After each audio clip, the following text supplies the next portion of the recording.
iniciar a nossa palestra, o Davi Guedes, ele está convidado para estar aqui conosco nesta noite, compartilhando a sua experiência e também as informações que ele tem como alguém que vive numa família atípica. Então eu pedi também que gravássemos, né, essa palestra, porque desejamos disponibilizá-la depois para outros que queiram usar. Eu já sabia de antemão que nós não teríamos casa cheia, né, porque o tema é as pessoas envolvidas, né, para participar são, geralmente tem crianças, tem filhos, né, com algum tipo de transtorno, e já durante o dia é difícil, né, à noite mais difícil ainda. Mas a gente está disparando para que alguns possam acompanhar online, se está sendo transmitido aqui online, né, ao vivo, a partir daqui. Então, queríamos ter uma palavra de oração inicial, colocando a vida, nossas vidas, né, diante de Deus, e que esse momento aqui seja um momento inspirador, né, seja um momento também esclarecedor, e seja um momento que, com esse conhecimento que vamos adquirir, nós possamos ser agentes de multiplicação, de como lidar e como ajudar, né, famílias que têm essa dificuldade, que é o autismo e outros transtornos que vamos ouvir aqui. Queria convidar vocês a se colocar de pé para esta oração. Pedir ao Zé Carlos que nos guie nessa oração. Zé Carlos, vem cá. Zé Carlos é companheiro, né, do Conselho de Pastores. Oremos. Senhor nosso Deus e Pai, somos gratos, ó Deus querido, porque podemos, ó Deus, com toda liberdade, Deus, orar, agradecer o Senhor, te louvar, ó Pai.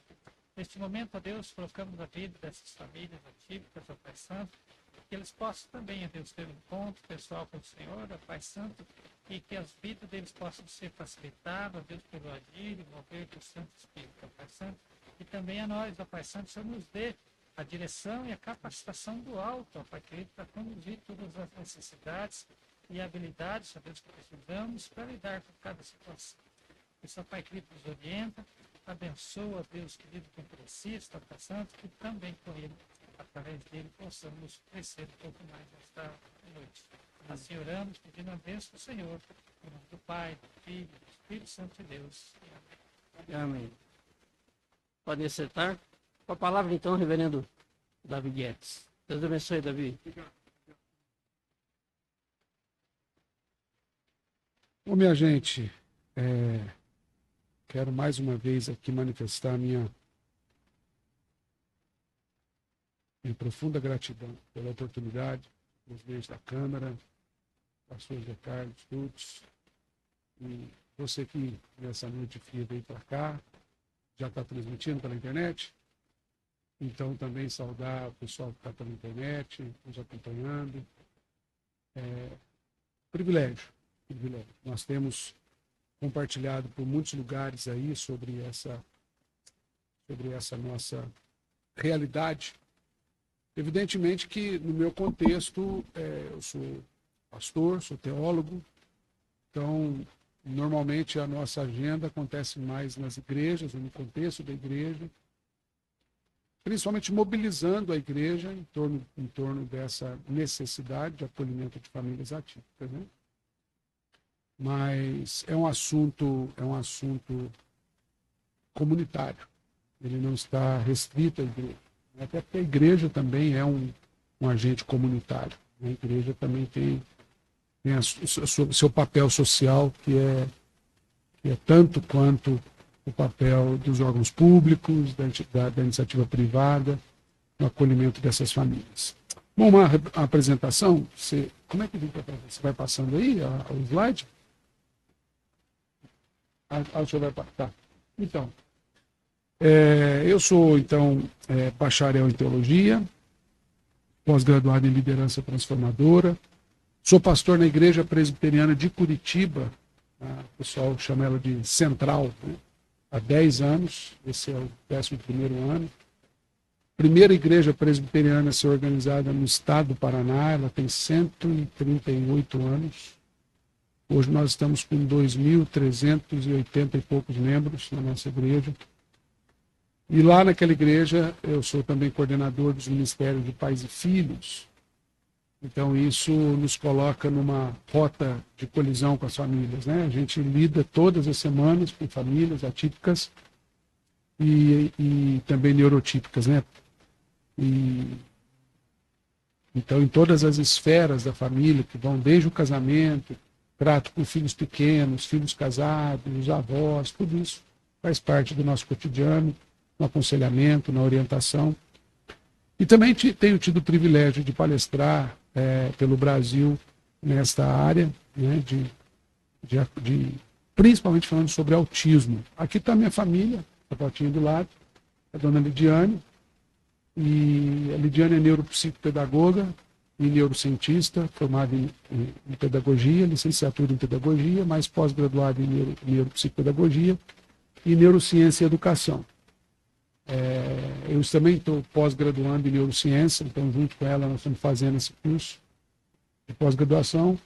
E ali com a gente, naquela foto, estão a Isabela, que hoje está com 12 anos, ali ela estava fazendo 11, então um bolinho ali de 11 anos. E o José, que é aquele carinha ali com aquela expressão de que ele está morrendo de vontade de comer um pedaço de bolo. O José está com 7 anos e os nossos filhos são 2 crianças autistas. O José é nível 2 de suporte, a Isabela nível 1 de suporte. E eu também sou neurodivergente, eu tenho diagnóstico de transtorno de déficit de atenção e hiperatividade, chamado TDAH. Né? Então essa é a nossa família, né? Uma breve apresentação. Como eu falo muito em igrejas, o primeiro capítulo dessa palestra, eu não vou aprofundar muito, que é sobre uma teologia de inclusão. Em rápidas palavras aqui, eu queria trazer, só para contextualizar, a Bíblia Sagrada, ela conta para a gente que Deus nos criou perfeito. Narrativa do livro do Gênesis, lá no seu princípio, dão conta de uma criação perfeita, uma humanidade perfeita, mas o pecado que nos afetou e nos afeta, ele de certa forma ele deforma toda a nossa vida, afeta a nossa vida em todas as suas esferas, e do pecado, de acordo com a teologia cristã, é do pecado que vem todas as nossas enfermidades e mazelas e tudo isso aí, né? A Bíblia diz que o salário do pecado, o resultado do pecado é a morte, em todas as suas formas e enfermidades, né? Mas esse mesmo Deus, ele também nos mostra que o que a gente chama de neurodiversidade, vou falar sobre isso lá na frente, é um dom de Deus. Deus nos fez, cada um de nós, uma capacidade intelectual, mental, que é distinta. Você pode ter gêmeos idênticos, eles vão ter um processamento neurológico diferente, a cabeça vai funcionar de uma forma. E isso é um dom de Deus. Deus nos criou assim. Né? Tem um livro que eu estou citando aqui, que chama No Espectro, Autismo, Fé e o Dom da Neurodiversidade. O Dr. Daniel Bauman Jr., pela editora Quitanda, é um professor universitário autista que ele aborda nessa forma. Ele enxerga as diferenças comuns entre todos os seres humanos como um grande dom de Deus, que a gente chama na neurociência de neurodiversidade.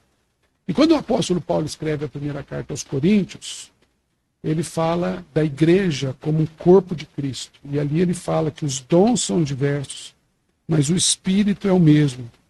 E também há diversidade nos serviços que nós prestamos uns aos outros, mas o Senhor é o mesmo.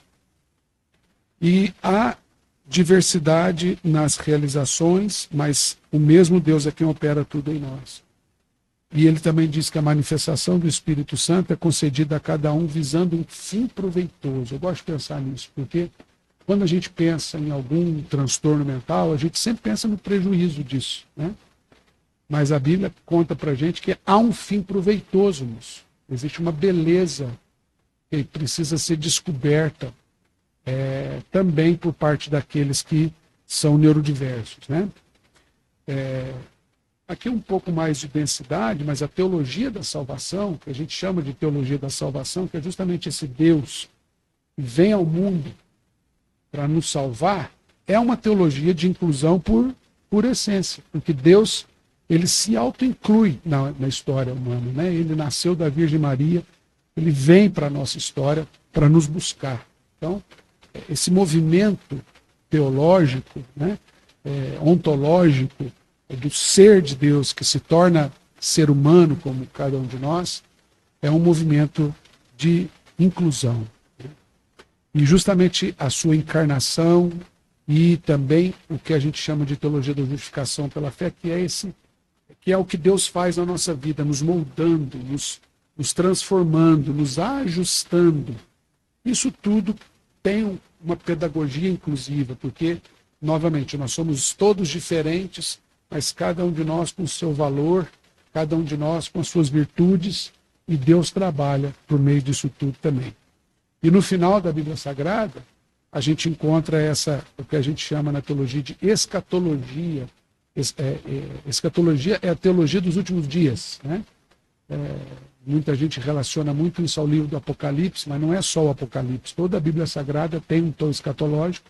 Mas lá no Apocalipse, quando a gente vê o final de tudo, vamos dizer assim, a gente encontra esses versículos assim, quando o apóstolo João escreve: depois dessas coisas vi, e eis grande multidão, que ninguém podia enumerar, de todas as nações, tribos, povos e línguas, em pé diante do trono e diante do Cordeiro, vestido de vestiduras brancas, com palmas nas mãos. Clamavam em grande voz, dizendo: ao nosso Deus que se assenta no trono, ao Cordeiro, pertence a salvação. Ou seja, povos de todas as tribos, raças. Deus reúne gente diferente, de todo canto, de todo jeito, na sua presença. E aí, a gente encontra um relato, que é muito interessante esse relato, no livro do Êxodo. Eu acho que todo mundo aqui, independentemente da sua familiaridade com a Bíblia Sagrada, já ouviu falar daquela história dos escravos no Egito, do Moisés, que é o libertador, e abre o Mar Vermelho. E quando Moisés é enviado para falar com o Faraó, para Faraó liberar o povo de Deus, o Moisés ele dá uma desculpa interessante, entre aspas, para Deus.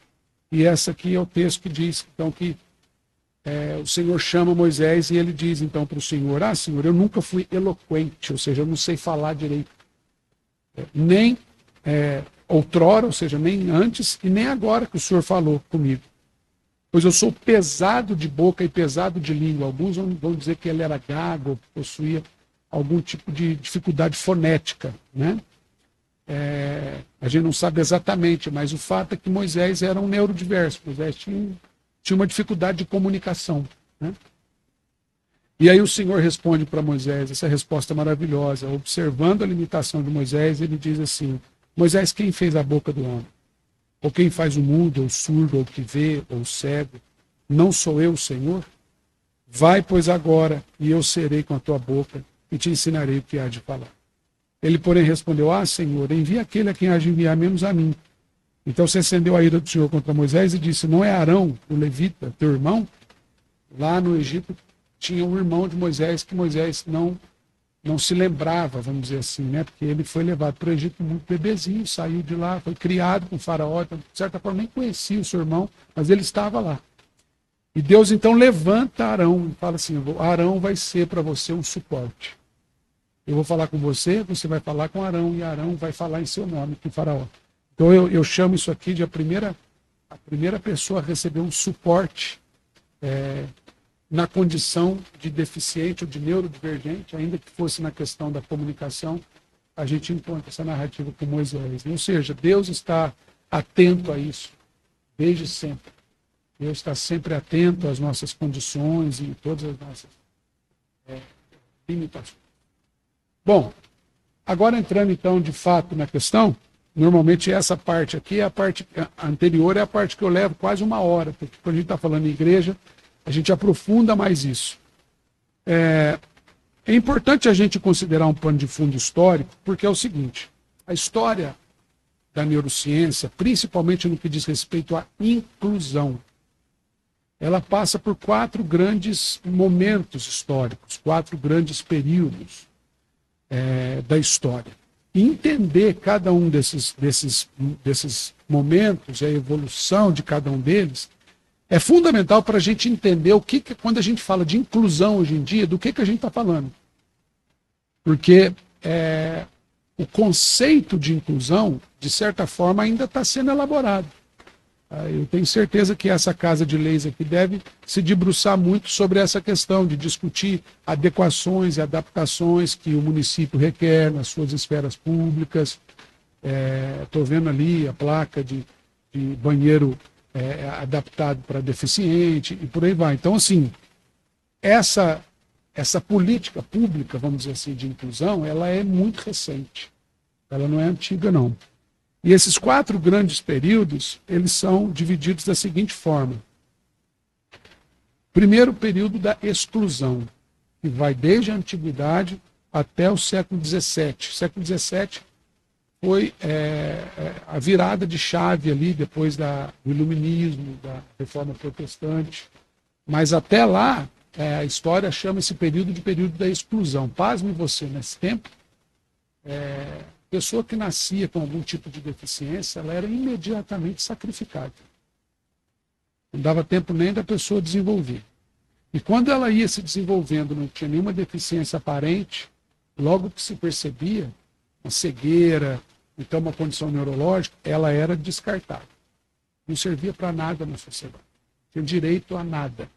Essa cultura era uma cultura prevalente até o final do século, até o século XVII. Aí a gente tem um avanço muito grande, principalmente depois do iluminismo, da reforma protestante. A reforma protestante, falando no contexto da fé cristã, ela promove um retorno à Bíblia Sagrada. A Bíblia volta a ter um lugar de valor na sociedade. E com isso, os princípios que a Bíblia Sagrada ensina, de forma comunitária, como, por exemplo, a preservação da vida, o amor ao próximo, todos esses valores, eles começam a surtir efeito na sociedade e agora deixa de ser chamado de período da exclusão e passa a ser chamado de período da segregação. A mudança é o seguinte, as pessoas agora não eram mais sacrificadas, mas elas continuavam isoladas. É muito comum ainda, até hoje em dia, talvez você conheça alguma história assim, eu tenho 44 anos e eu me lembro disso. Eu sou de uma cidade pequenininha lá no sul de Minas, parecido com Tijucas. Eu estava chegando para cá, falei para o Daniel, estou me sentindo em casa. Porque a minha cidade é assim, tem 15 mil habitantes, né? Então, todo mundo conhece todo mundo, né? E a gente conhecia algumas famílias que escondiam em casa pessoas que eram portadoras de algum tipo de deficiência. Você deve ter ouvido falar de muita história assim. E a gente está falando de 40 anos atrás, 30, 50 anos atrás, né? Então isso ainda é um período de segregação. Você não tinha nem mesmo na questão da medicina. A medicina ainda não estava evoluída o suficiente em relação a algumas questões, principalmente referentes a transtornos mentais. E isso vai até o final do século XX, imperando essa mentalidade. Aí entra o que a gente chama de período da aceitação. E note que ele é bem curto, final do século XX até o final do século XXI. Foram 100 anos, e a gente vai entender o avanço disso daqui a pouquinho, no próximo slide. Mas aí é quando a gente começa a considerar avanços significativos da sociedade, principalmente na área da psiquiatria, né? Na área da psicologia e da psiquiatria. Começam a surgir nomes importantes com contribuições muito relevantes para aquilo que a gente tem hoje, que a gente chama de inclusão hoje, e ferramentas inclusivas que a gente tem hoje, principalmente voltadas para o autismo, que é a ênfase dessa palestra, né? Qual que é a diferença agora, então? Então, lá na exclusão era descartado. Na segregação era mantido vivo, mas segregado, separado. Agora, na aceitação, começa a abrir um pouco mais. Nesse período surgem, por exemplo, os manicômios. Lembra de manicômio? Né? Se internava lá a pessoa com qualquer tipo de transtorno mental. Então, a sociedade começa a aceitar essas pessoas E começam a surgir algumas iniciativas, mas olhando para algumas condições de deficiência com possibilidade de cura, né? E a gente sabe que a maioria das deficiências são deficiências inerentes ao ser humano, não tem cura. Mas tinha essa mentalidade, porque começou a ter esperança de tratamento. Então, assim, as pessoas começaram a ser aceitas na sociedade, desde que elas se adaptassem à sociedade. Então, se você é um cadeirante, por exemplo, você pode andar livremente pela cidade, mas assim, você vai ter que achar um canto, por exemplo, na calçada onde você possa subir, porque a gente não é a nossa preocupação criar adaptações para que você viva bem em sociedade, né? E por aí vai. E por fim, e aí é o tempo que a gente vive agora, final do século passado, né? Na verdade, final do século XX, ali que é século XXI, no final do século XXI nós não chegamos ainda, né? O começo do século XXI para a atualidade. É o período da inclusão. O que acontece? A grande virada é que é assim, depois da exclusão, da segregação e da aceitação, enquanto na aceitação, até o século passado, o sujeito era aceito na sociedade desde que ele se adaptasse à sociedade, agora a gente já tem uma política pública onde a sociedade está preocupada em proporcionar adaptações para essa pessoa. Então a chave virou. Agora a gente tem leis no Brasil, você tem lei federal, você tem 7 leis, 5 decretos, 3 resoluções, 3 legislaturas internacionais e uma convenção da ONU que o Brasil adota como referência legal para acessibilidade. Né? Então, por exemplo, vai abrir uma igreja hoje em dia, por exemplo, né? Para construir uma igreja, você precisa do alvará da prefeitura, alvará do bombeiro. Isso implica você obedecer algumas normas de acessibilidade. Isso é recente. 20 anos atrás você não tinha isso, né? Essa exigência. Então, hoje, veja, o que a gente chama de inclusão é uma mentalidade muito recente. Muito recente. Só para medir um pouquinho mais, agora falando de autismo, né? Que é, como eu disse, a nossa matéria principal. Lá nos idos de 1800, ou seja, do século XIX, a gente tem esse psiquiatra suíço chamado Jean-Marc Gasparitar, e ele foi a primeira pessoa a desenvolver alguns estudos de inclusão, ou técnicas educacionais para a inclusão, que foram muito inovadoras para a sua época. A base desse psiquiatra era um menino chamado Victor de Aveyron, que era um menino selvagem. Eles encontraram esse menino no meio da mata, que nunca teve contato com ninguém, e o Itard começou, então, a elaborar algumas técnicas de educação para que ele viesse a viver em sociedade. Né? Mas isso há 200 anos atrás. Aí, pulando 100 anos, a gente tem um psiquiatra suíço chamado Eugene Bleuler, e ele foi a primeira pessoa a usar esse termo autismo, observando comportamentos de uma realidade, uma fuga para o mundo interior, né? Autismo vem disso, de voltar-se para dentro de si. Mas ele tratava o autismo, ele concebia o autismo como uma comorbidade da esquizofrenia, né? Ou, no popular, um tipo de loucura. Em 1943, a gente tem um avanço muito grande com esse também psiquiatra, que era austríaco e viveu nos Estados Unidos, que chama Leo Kanner.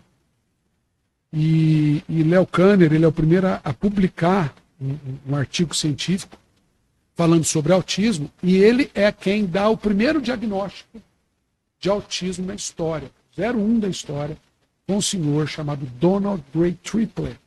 Ele morou em Forest, uma cidade lá do Mississippi, nos Estados Unidos, e ele morreu em 2023, em julho de 2023, setembro de 2023, ele morreu de câncer, com quase 90 anos de idade.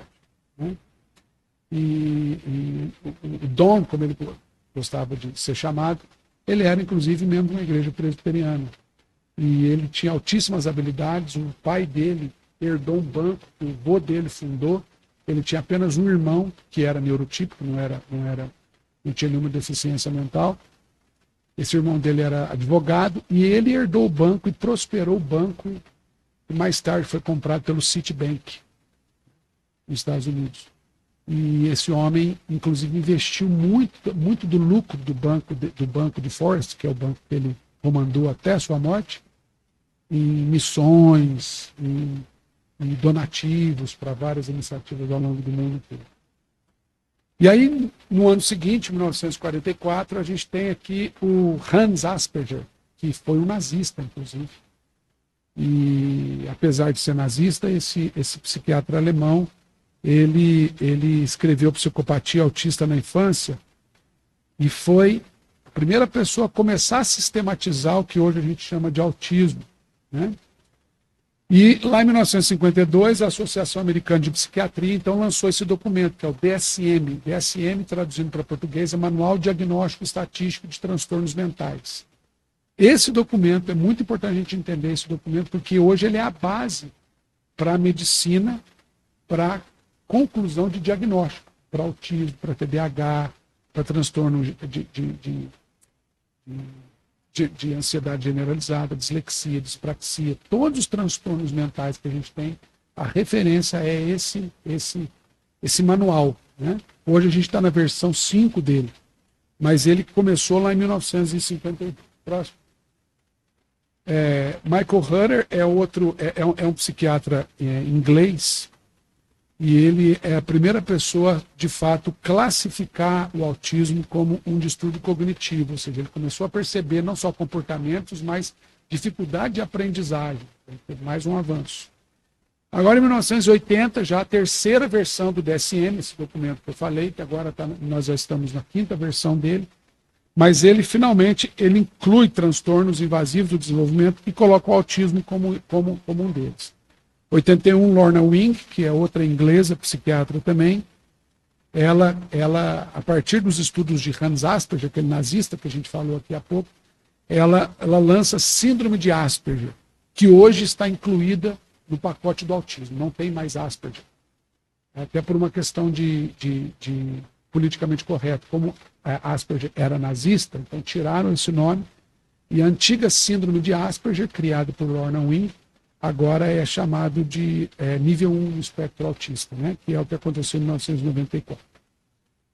Aí, em 2013, o DSM-5, que é o que a gente usa hoje. E em 2015, então, surge a Lei Brasileira de Inclusão da Pessoa com Deficiência, aumentando aí várias proteções para a pessoa autista de modo geral. Então, um breve histórico, mais uma vez, para você ver que a gente está falando de 200 anos para cá. Começa a falar de inclusão, principalmente na área do autismo, né? Tudo bem até aí, gente? Se alguém tiver uma pergunta, pode me interromper a qualquer momento, tá bom? Não tem problema não. Eu quero é me fazer entendido aqui por vocês. Entrando um pouquinho mais. Então, a gente tem essa base teológica para entender o papel da igreja nisso, que é a nossa matéria, que é onde eu estou habilitado a falar. Um pano de fundo, e agora a gente entra na questão da neurodiversidade propriamente dita, um pouquinho mais de ciência. O que é neurodiversidade? Lá atrás eu falei que tem um autor que chama isso de dom de Deus, né? Essas nossas diferenças neurológicas. Em resumo, neurodiversidade se refere à diversidade do funcionamento cerebral e às diferenças individuais na forma como as pessoas percebem, processam e respondem ao mundo ao seu redor. Então aqui a gente tem um extrato de neurodiversidade. Então, nós somos aqui em que 6, 5, 10, 12 pessoas. Né? Então, a gente tem 12 formas diferentes de receber informações, processar informações e reagir a essas informações. A grande maioria da população faz isso no mesmo processo. A gente está aqui recebendo estímulo de iluminação, de temperatura, de olfato e tudo isso, e o nosso processamento sensorial, ele funciona automaticamente. Mas existem pessoas onde esse processamento não é funcional, não funciona direito, não funciona automaticamente. Né? Então, a neurodiversidade, além das pessoas comuns, vamos dizer assim, inclui uma ampla gama de condições, tais como transtorno do espectro autista, TDAH, TOD, a gente vai ver daqui a pouco cada um deles ali na frente. Né? E a neurodiversidade, ela trabalha a partir de alguns princípios. Qual que é a preocupação? Por que se estuda a neurodiversidade? A diferença de processamento neurológico de todos nós. Primeiro, para reconhecer e aceitar as diferenças comuns entre todos nós. Segundo, para que haja inclusão. Criar ambientes e sistemas que sejam acessíveis e inclusivos para as pessoas com diferentes estilos de funcionamento cerebral. Terceiro, para valorizar a condição de cada um. Né? E quarto, para que haja, de fato, um apoio, tanto da sociedade como de todas as esferas onde a gente se interrelaciona no nosso cotidiano. Autismo. O que é o autismo? Ou TEA. TEA hoje cientificamente falando, a forma mais correta. Não ligo de falar autismo, não tem problema. Eu, principalmente, não estou nem preocupado com essa história toda. Mas hoje o autismo é chamado tecnicamente de transtorno do espectro autista. Né? Então, o autismo é o transtorno do neurodesenvolvimento caracterizado por déficit ou prejuízo na interação social, na comunicação e por comportamentos restritos e repetitivos. Vou explicar melhor isso aqui. O que caracteriza basicamente uma pessoa autista? Lembra que eu falei do DSM agora há pouco, esse Manual Diagnóstico Estatístico de Transtornos Mentais? E que ele traz assim alguns parâmetros para você ter um diagnóstico de autismo. O DSM ele traz 50 chamados traços autísticos. Por exemplo, andar na ponta do pé, balançar as mãos, não fazer contato visual, estar balançando, organizar objetos, ter dificuldade com textura, integração sensorial, hipersensibilidade ao calor, fotossensibilidade, tem um tanto de coisa lá. E aí o sujeito pega o DSM e começa a ler. É igual ler bula de remédio, né? Nunca leia bula de remédio, você não toma remédio nunca. Né? Aí você começa a ler ali os traços autísticos, você começa a falar assim, rapaz, eu tenho autismo. Eu sou isso aqui, eu sou aquilo.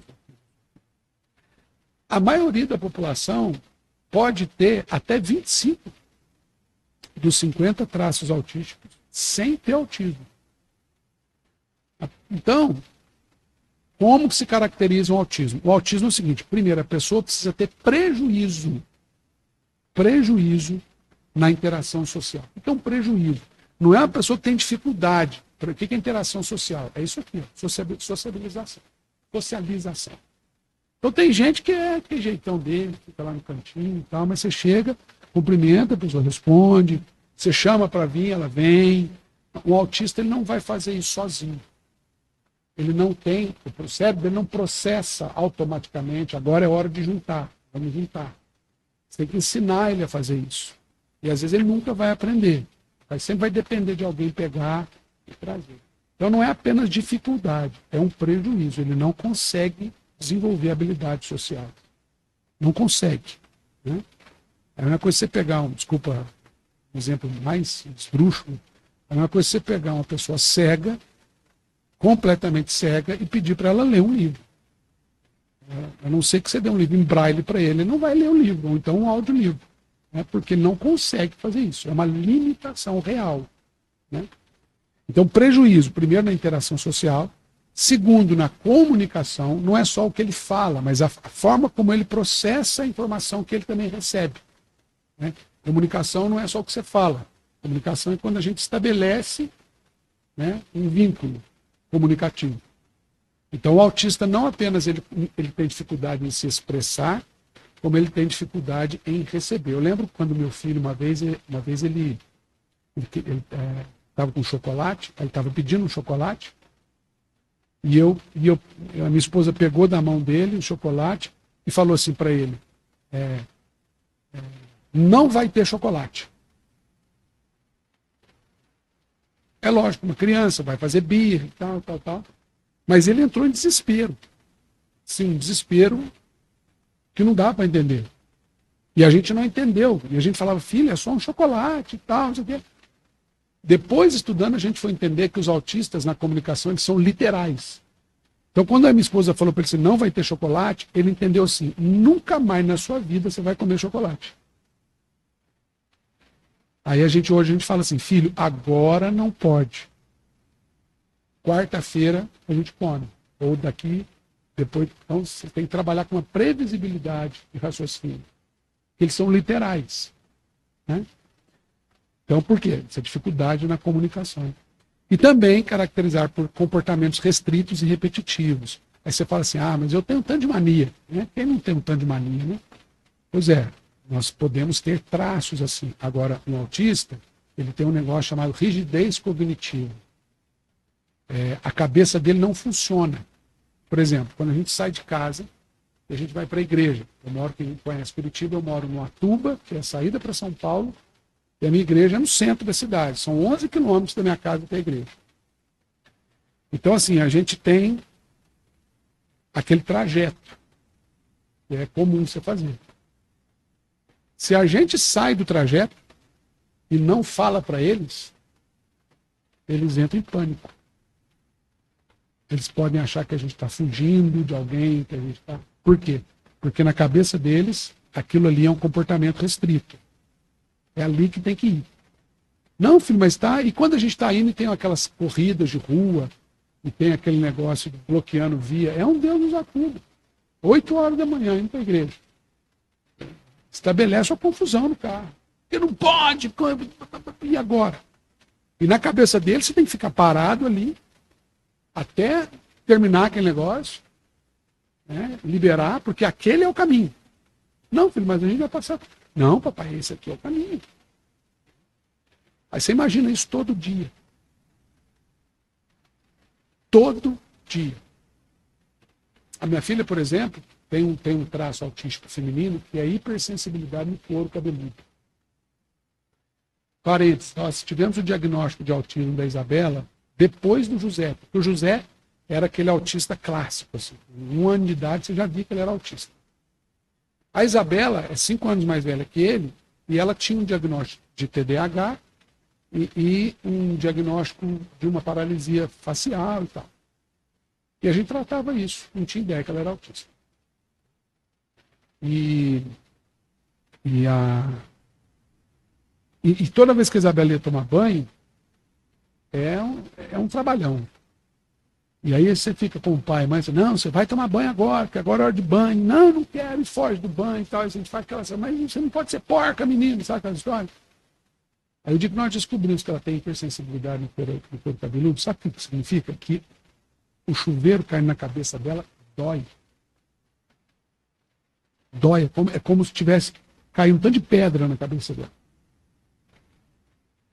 E isso, sabe até quando vai ser assim? O resto da vida. Vai ser sempre assim. O autismo é doença, é uma condição. Você imagina o tamanho do arrependimento do pai que forçou a barra muitas vezes. Então são sofrimentos no cotidiano, né, que as famílias sofrem muito, sofrimentos que elas sofrem, né? São prejuízos que as famílias sofrem no cotidiano.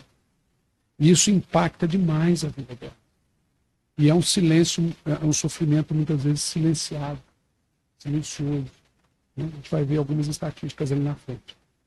Então, só para fechar, o autismo, então, ele é assim denominado devido à ampla variação de sintomas, por isso chama espectro, perdão aí pessoal da internet. É o espectro, é como se fosse um leque aberto de possibilidades. Né? Então, o autismo ele é um transtorno do espectro porque ele admite várias possibilidades dentro do autismo, né, de prejuízo neurológico. Contudo, não é considerado uma doença, porque não tem cura. Não sendo uma condição, uma condição neurológica, e porque não causa danos de degradação física interna, como doenças crônicas. Por isso que eu acabei de falar o Dom, que morreu com quase 90 anos, e não morreu de autismo, ninguém morre de autismo. Né?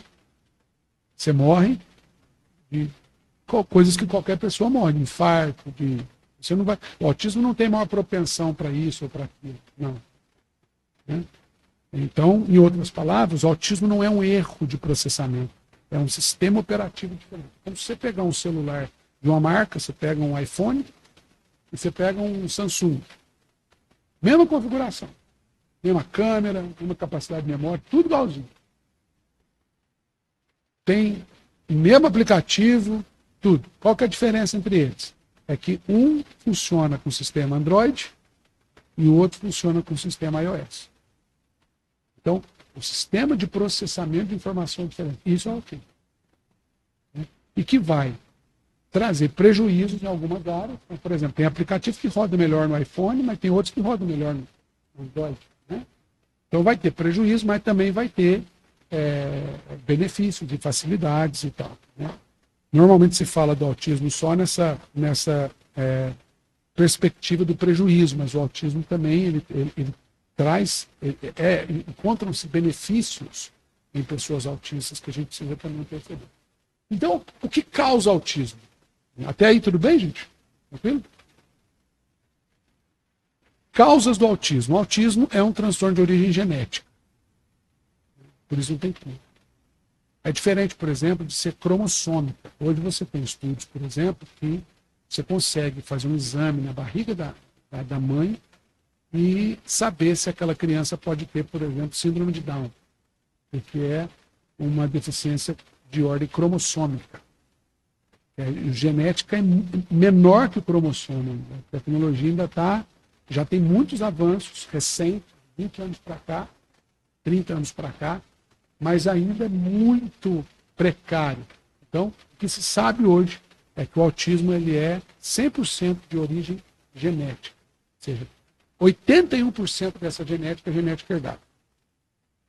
Então, o que não significa dizer que os meus filhos têm autismo porque eu tenho autismo. Eu não tenho autismo. Eu tenho transtorno de déficit de atenção e de hiperatividade. Mas se você pegar o meu mapa genético da minha família, você vai ver que na minha família eu tenho esquizofrenia, eu tenho transtorno de ansiedade generalizada, tio, tia, eu tenho transtorno obsessivo compulsivo, tem vários quadros assim. Então há uma genética presente que é herdada, 81%, do pai e da mãe. Parênteses.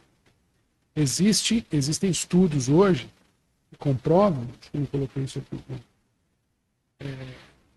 é muito pouco, esse índice muda muito pouco, mas para a neurociência, um homem macho, a partir dos 35 anos de idade, ele entra no processo de envelhecimento. Então, acho que a maioria de nós aqui já está nesse processo, né? É lógico que é bem gradativo isso, né? A Bíblia Sagrada, ela fala assim, que a nossa vida sobe a 70, né? Metade de 70, 35, né?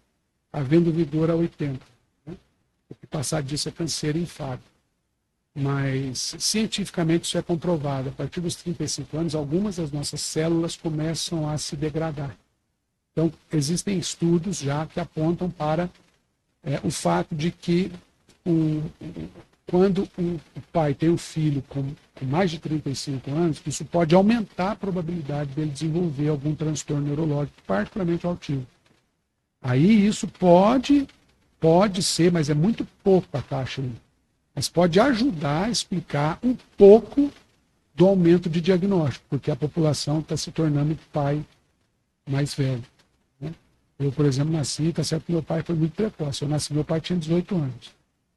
Mas a média da minha geração eram pais com 21, 22, 23 anos, já tinham os primeiros filhos. Hoje em dia, o sujeito vai, se ele puder protelar para casar, ele quer ter um apartamento primeiro, a casa primeiro, quer ter estabilidade financeira, ele vai que vai. E aí o que acontece é que ele acaba tendo filho mais velho. Isso aumenta a chance. Então, 81% genética herdada. 18% genética não herdada. O que é genética não herdada? É o que a gente chama de transcrição do código genético. Então, aquele embrião, ele recebeu a genética dos pais e ele vai começar, a partir disso que ele recebeu, ele vai começar a produzir genética autista. Né? Então, 18%, ele mesmo, a partir do momento que ele herdou essa genética, ele vai começar a desenvolver uma genética propensa ao autismo. E apenas 1% daquilo que a gente chama de fatores ambientais, que são também intrauterinos. Ah, pastor, mas tela, ficar criançado olhando muito tela, causa autismo? Não causa autismo. Ele pode evidenciar, já está ali, a tela pode trazer à tona. Né? Ou então, por exemplo, alimentação. Tem gente aí na internet sugerindo que alimentação de muito desregrada, alimentos ultraprocessados que a gente vive hoje, isso causa autismo. Não causa autismo, isso favorece as comorbidades do autismo. Você não tem nenhum estudo científico que comprove isso. Tá? Então, esse 1% de fatores ambientais são fatores. Obrigado, não. São fatores intrauterinos, modificações lá dentro do útero. E são causados por quê? O que a ciência tem de comprovado? O uso de maconha pela mãe, e ela pode parar de fumar maconha até 2 anos antes de engravidar, que isso ainda pode interferir. Consumo de ácido valproico, que é um medicamento anticonvulsivante, ou então infecções graves durante a gestação. Agora, note, é 1%. Então, a mãe está grávida, consumiu ácido valproico, o filho vai nascer autista. Não, 1% de chance. Quase zero. Né?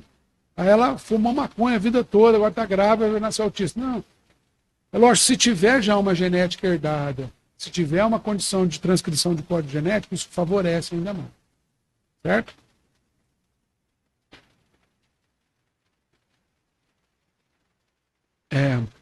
Voltando ao DSM-5, o DSM que eu estava falando, agora a gente começa a entender um pouco a importância desse documento para a gente.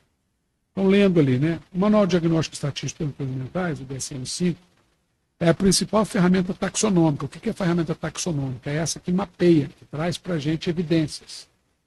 Então, aquela coisa assim, quando você vai fazer um diagnóstico. Tem presença desse comportamento? Tem. Desse outro? Tem. Essa é a ferramenta taxonômica. Né? Utilizada como um livro de referência para profissionais de saúde mental e condições relacionadas ao cérebro. É utilizado no Brasil oficialmente, mas antes já se usava extraoficialmente, oficialmente desde 2013. Por que a importância desse documento? Porque o DSM é que oferece os parâmetros, isso aqui é muito importante entender, que a gente está falando de famílias atípicas. Né? O que é isso? O DSM, ele pega e traça um padrão esperado para o desenvolvimento cerebral da maioria da população. É da avaliação desses parâmetros que se utilizam termos de referência típico ou neurotípico e atípico, neuroatípico ou neurodivergente, para constatação e compreensão dos transtornos. Vou explicar melhor isso. Quando a gente leva uma criança, vou dar um exemplo, né, que o DSM, para a gente ver como é que ele atua. Quando uma criança recém-nascida, ela é levada periodicamente no pediatra. Aí tem aquela carteirinha, né, a carteirinha da criança. E ali tem um gráfico, bem no meio da carteirinha tem um gráfico enorme, que são os marcos do desenvolvimento. Então, por exemplo, até uma idade tal, a criança tem que estar sentadinha, até uma idade tal, ela tem que responder alguns estímulos, e aí o pediatra vai marcando, toda vez que a mãe vai lá, ele tem os marcos do desenvolvimento. Quando ele não atinge aquela curva média, ou para cima ou para baixo, ele começa a ter um comportamento de desenvolvimento chamado atípico, porque o típico é aquele padrão, certo? Então o que o DSM faz? Ele fala assim, a maioria da população, ela está dentro de um padrão neurológico, certo? A maioria.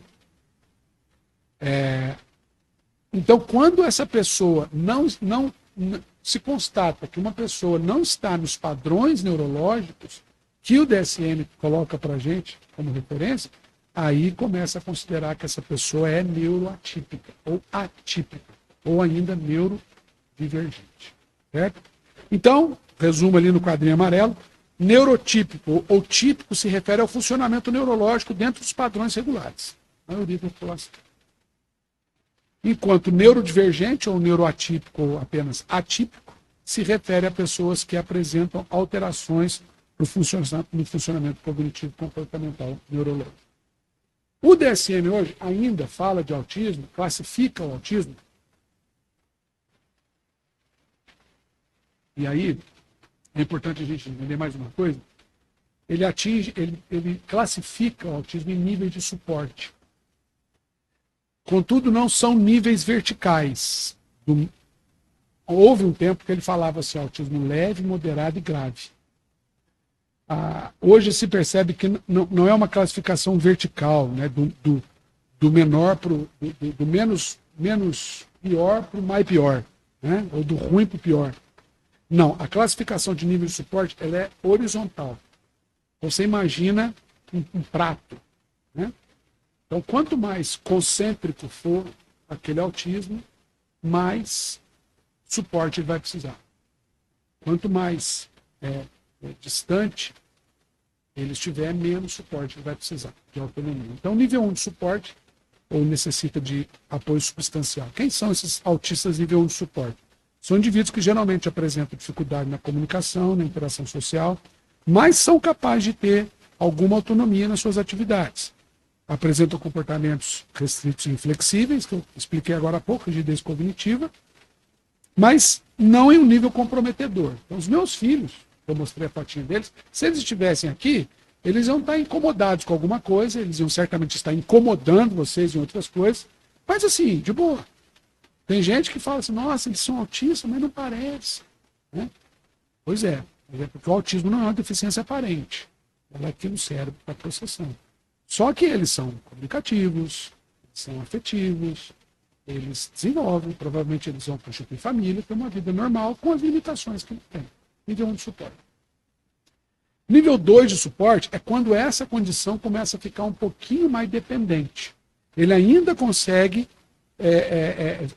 ter autonomia, mas ele vai ter mais dificuldade para isso.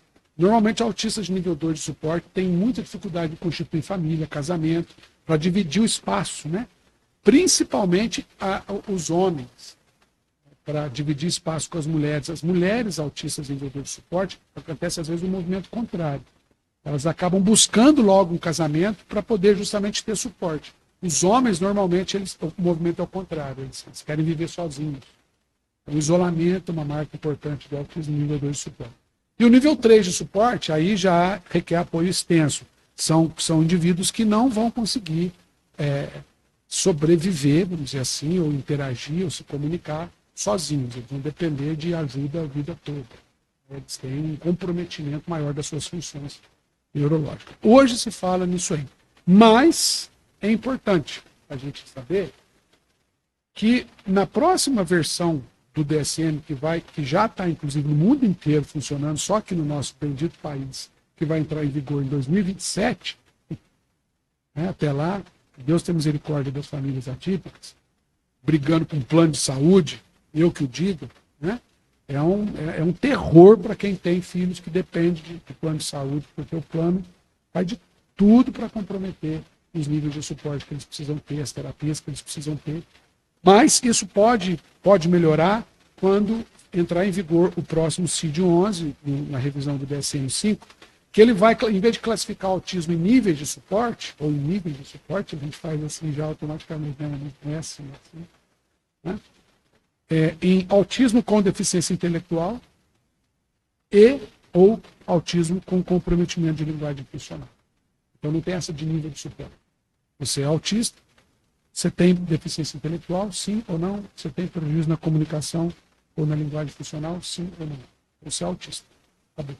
Isso facilita muito a vida dos planos, porque tira um pouco mais, facilita muito a vida das famílias, porque tira um pouco mais a autonomia ou a ingerência dos planos de saúde e tal, na classificação da demanda que aquele autista precisa, né? Que hoje é onde as famílias mais sofrem.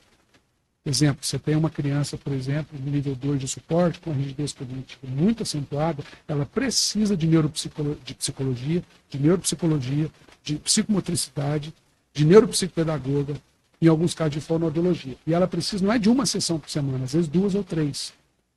Aí o plano vai lá e libera uma por semana quando libera tudo. E vai dizer assim, não, mas veja, o laudo não é claro, ou isso, e aí entra nessa coisa, quem sofre é a família, porque aquela criança está tendo crise dentro de casa, aquela criança não está tendo insônia, aquela mãe está perdendo a saúde, porque ela já não dorme.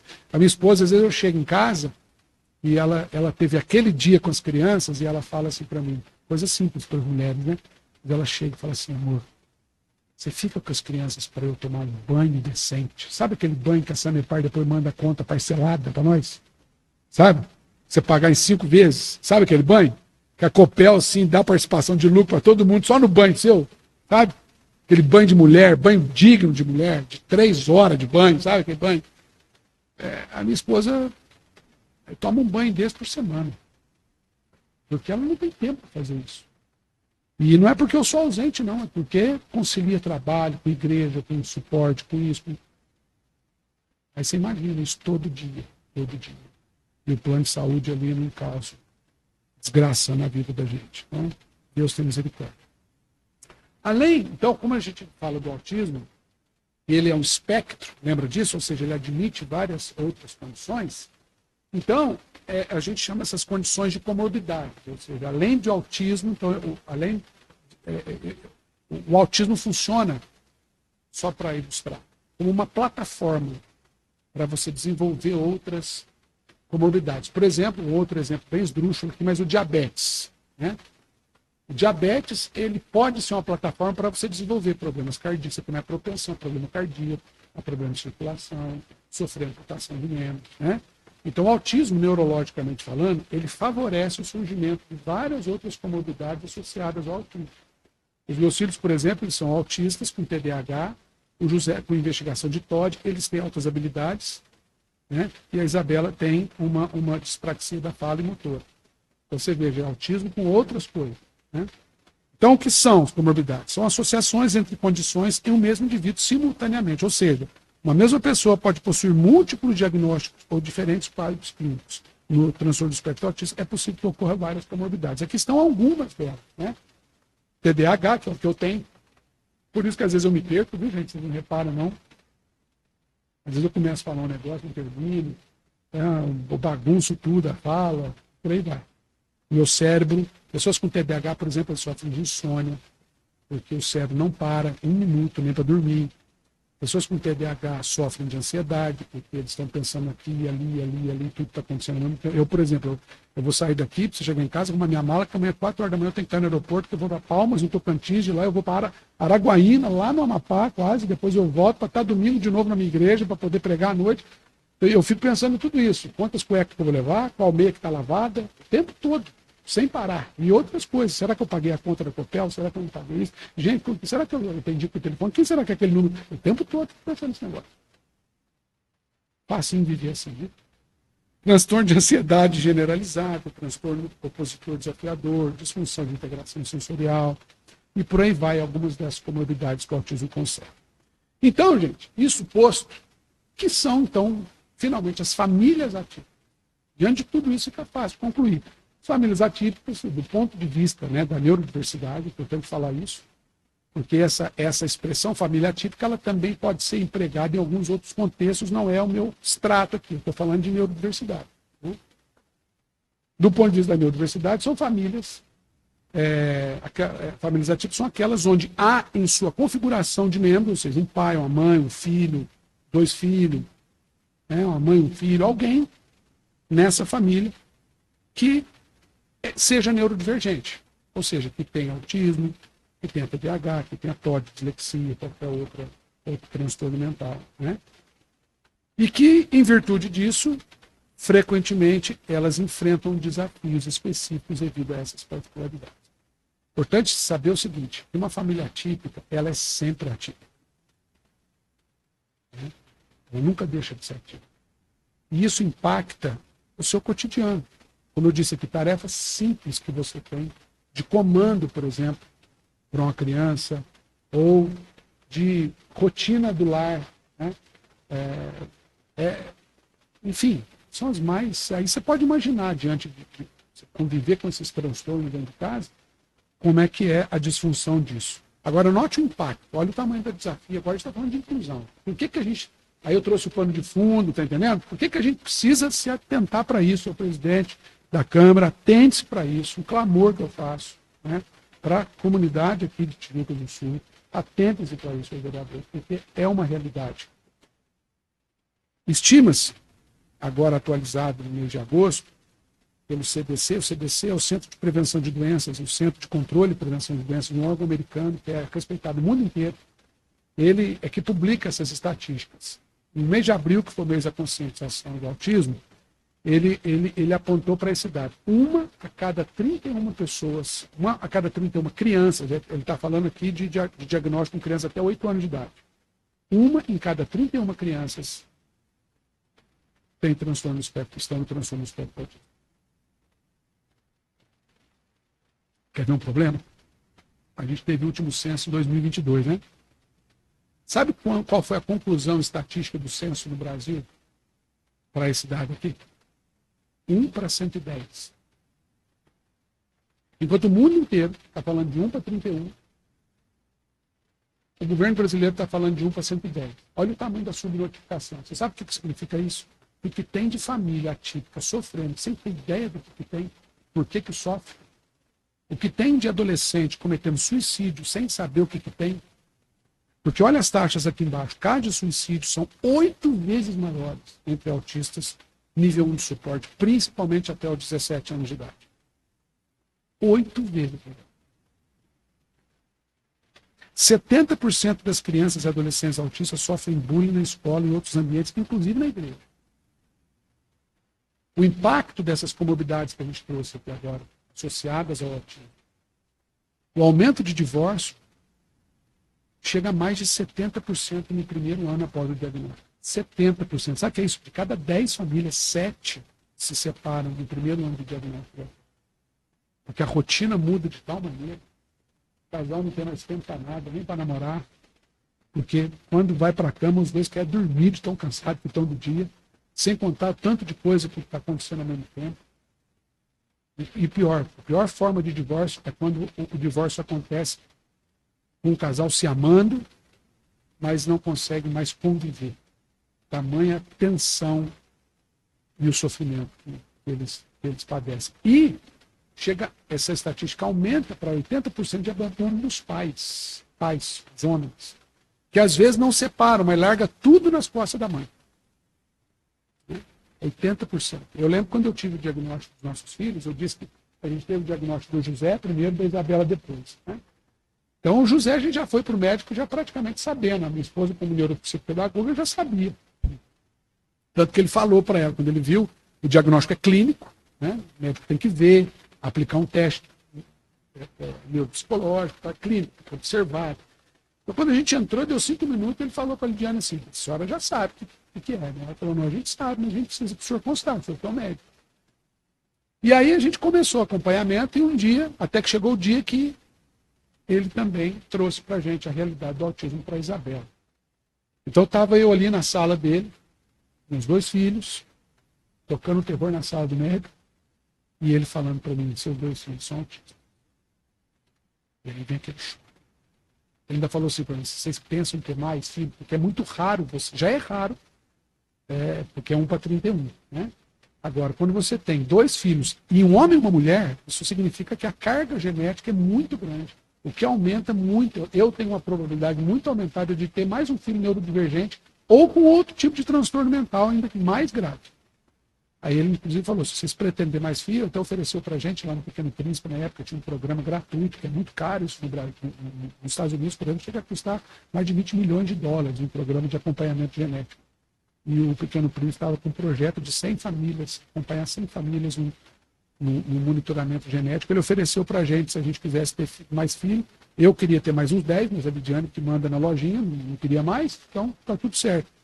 Mas eu lembro que ele falou assim para mim, isso eu nunca mais esqueci. Ele é um santo profeta no meu.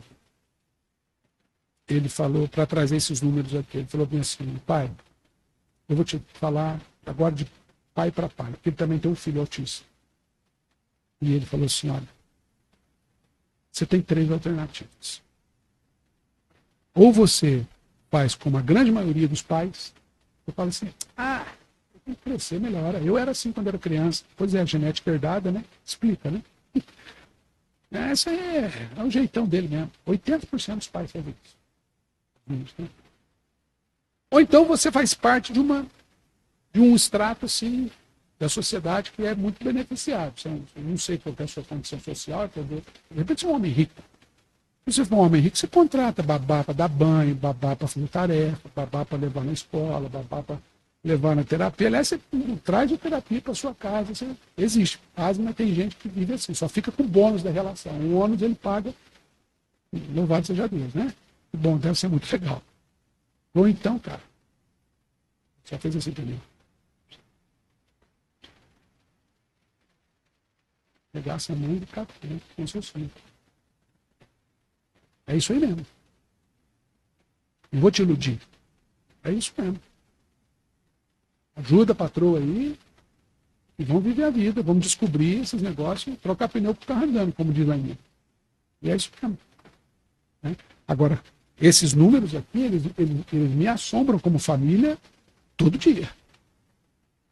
Todo dia que eu vou buscar minha filha na escola, quase todo dia que eu busco a minha filha na escola tem um relato de bullying. Quase todo dia. Né? E ela está chegando na adolescência. E ela tem uma paralisia facial. Então ela já se sente isolada e diferente de todo mundo. O risco da minha filha, da noite para o dia, tomar um veneno é 8 vezes maior do que qualquer outra menina da idade dela. Eu convivo com esse medo todo dia, dentre outras coisas. Fala, irmão.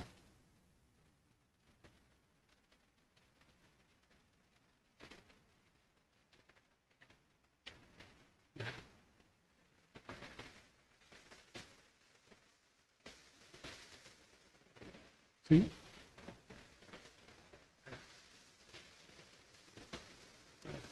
Muita gente. Não é pouco, não. Muita gente não aceita. E não aceita nem que fale. E a família entra num problemão, porque você está vendo o negócio. Aquela criança, às vezes, porque a verdade é essa, eu estou falando pelos meus filhos, aquela criança, qualquer aniversário que vai, na igreja, qualquer lugar, é um terror, porque aquela criança não sabe, não tem habilidades sociais, ela não sabe conviver com muita gente. Né? Dentre outras coisas. Você fica cheio de dedo para falar com a família. Isso é um problemão.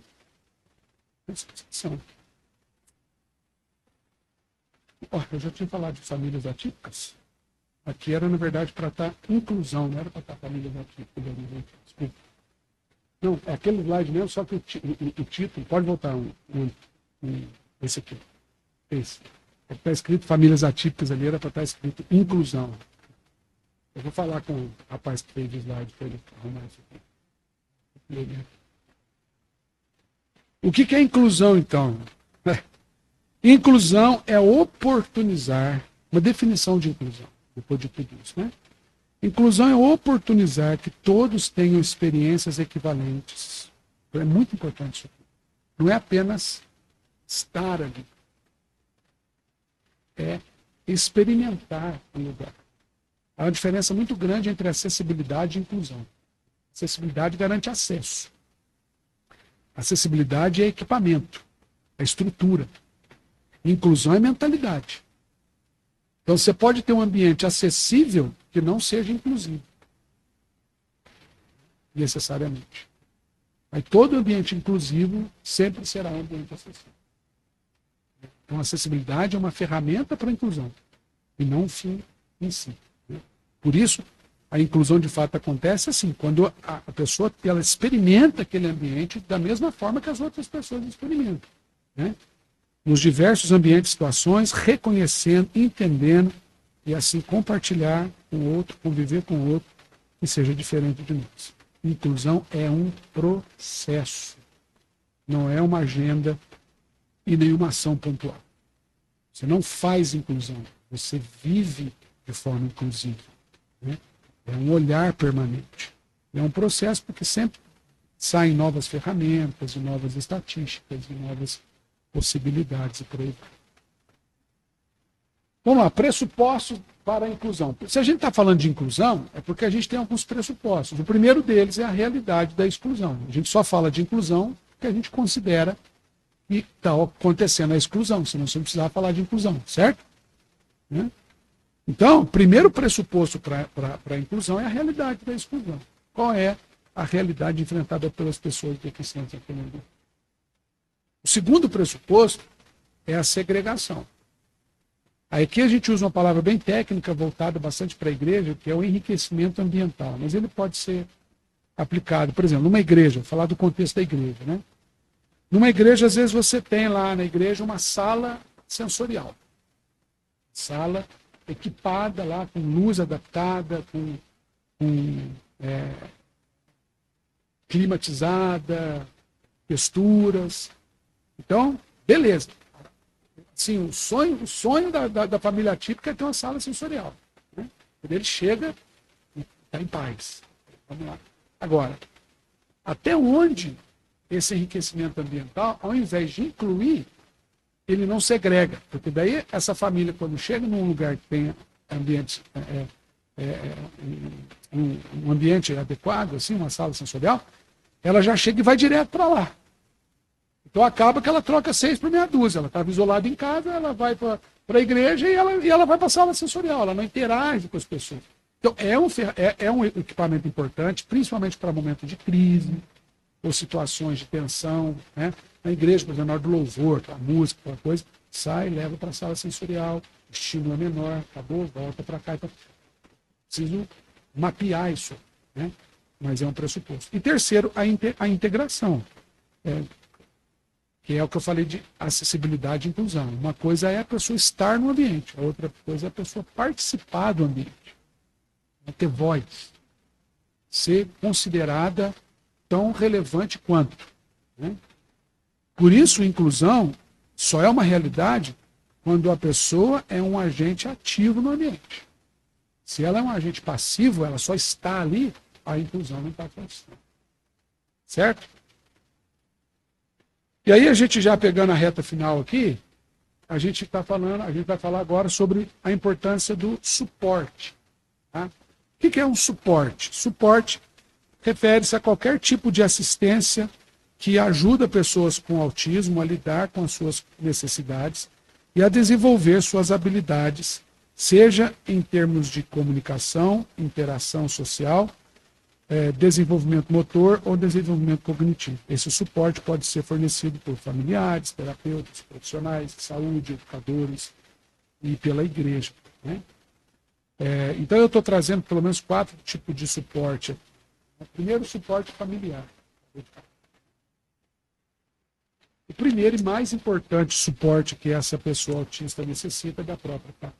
Estava falando isso agora, né? É no ambiente familiar que a pessoa autista primeiramente aceita, recebe acolhimento, amor, apoio, cuidado, orientação, encorajamento, isso é o primeiro e basilar suporte essa família, essa pessoa autista precisa. Depois a gente tem suporte educacional, né, que é inclusive um direito do autista, né? Por meio de fundamentos da prática da educação inclusiva, a escola, inclusive a escola dominical, no caso de igreja, que a gente fala, né? E os professores podem adaptar a abordagem de ensino, fornecer um suporte individualizado, que é o plano educacional individualizado, chamado PEI, né? Pelos psicólogos e psicopedagogos, para favorecer a aprendizagem dessa pessoa autista. Então, é possível que ela tenha o mesmo nível de aprendizagem de todos quando você tem um suporte educacional adequado. Então, se adapta a uma atividade, se adapta a um currículo. Gente, mais um erro aqui, suporte educacional, mas o terceiro aqui é suporte terapêutico. Suporte terapêutico. A intervenção terapêutica baseada em ABA, análise de comportamento aplicada, é a abordagem científica mais eficiente no desenvolvimento de pessoas autistas, que utiliza o princípio de aprendizagem, promove uma autonomia e oferece treino de repertório. Então, a ABA é uma ciência que a psicologia usa, que a psicomotricidade usa, que a fonoaudiologia usa, e que qualquer pessoa pode usar, né? A minha esposa, por exemplo, ela é habilitada em aplicação ABA. Ela é neuropsicopedagoga, mas ela não fez para trabalhar com isso, ela fez para lidar com os nossos filhos, né, no cotidiano. Então, são técnicas científicas terapêuticas que ajudam o processo terapêutico naquela intervenção. Agora, eu falo de suporte espiritual, e aqui eu quero colocar intencionalmente as igrejas, de modo geral, como um agente muito importante nisso. Por quê? Porque a igreja cristã, principalmente, ela desempenha um papel muito importante pelos pressupostos que eles têm. Por exemplo, crises profundas de abandono da fé. É muito comum essas famílias questionarem Deus. Poxa, mas Deus não é possível que Deus é bom, que Deus é amor, que Deus é tudo isso. Crises de fé são comuns, relacionadas à pressão causada pela sobrecarga diária, o nível de estresse, cansaço emocional, desgaste nas relações familiares, etc. Por isso a igreja desempenha um papel crucial no acolhimento, porque na igreja a pessoa sempre vai ter um ambiente de comunhão, de oração, no acompanhamento pastoral, nas redes de apoio. Então, às vezes, a igreja não é um lugar que aquela pessoa vai ter um atendimento. Não é um lugar onde ela vai ter um atendimento terapêutico, mas é um lugar onde ela pode ser acolhida, pode ser amada, ela pode ser valorizada. É a responsabilidade da igreja fazer isso. Eu costumo dizer por ele o seguinte: em qualquer lugar a pessoa pode, entre aspas, é uma realidade, que ela seja excluída, porque ninguém tem obrigação de incluir ninguém. Mas na igreja isso é inadmissível. Pelo pressuposto do Evangelho, Deus é amor. Deus nos acolhe. Deus acolhe pessoas diferentes, né? A gente viu lá no começo. Então, concluindo aqui, e depois abrir, talvez, por causa de algumas perguntas, deu para entender isso tudo aí, né, gente? Deu para entender, pastor? Eu estou propondo isso aqui, é coisa, invenção minha, que é o que eu chamo de ciclo do acolhimento. O ciclo do acolhimento é baseado na ferramenta de administração chamada ciclo de Denning, ou ciclo PDCA, que é esse que está do lado esquerdo. Ou seja, é uma ferramenta de análise de eficácia de processo. Então, você estabelece lá na sua empresa um processo para poder descartar lixo de forma adequada. Então, você tem um plano, você faz, você confere, e aí você age. Tem um plano, você faz, confere. Então, esse processo é um processo que dá, que promove qualidade, né, dos processos de gestão, etc., na administração. Observando isso aí, eu criei o que eu chamo de ciclo do acolhimento. E o ciclo do acolhimento também passa por para que haja um acolhimento eficiente, ele precisa passar por 4 estágios. O primeiro deles é o que está acontecendo aqui agora, informação.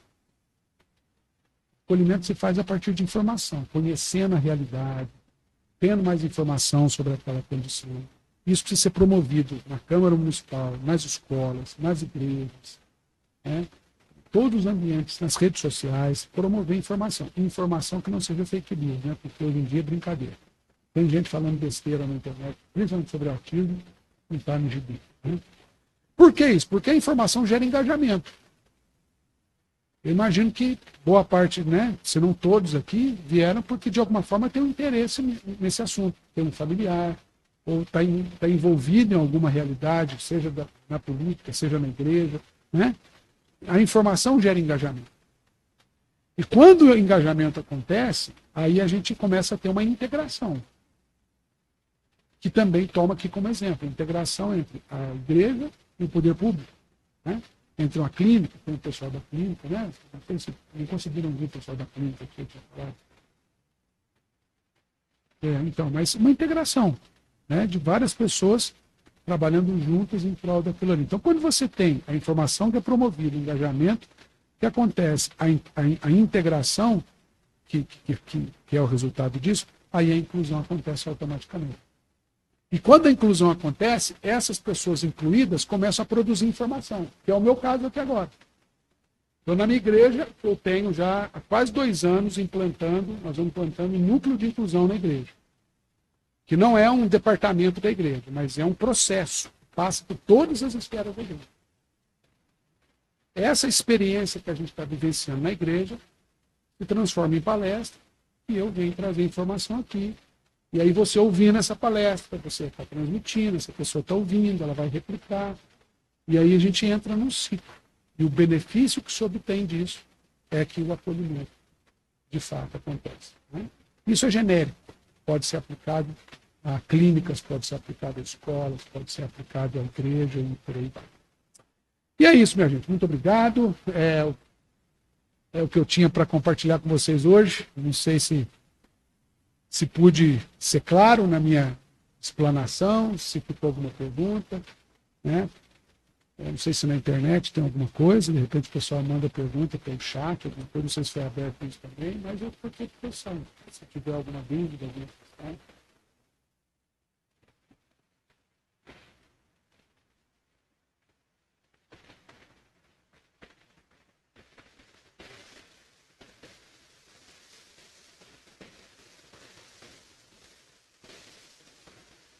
Fui claro?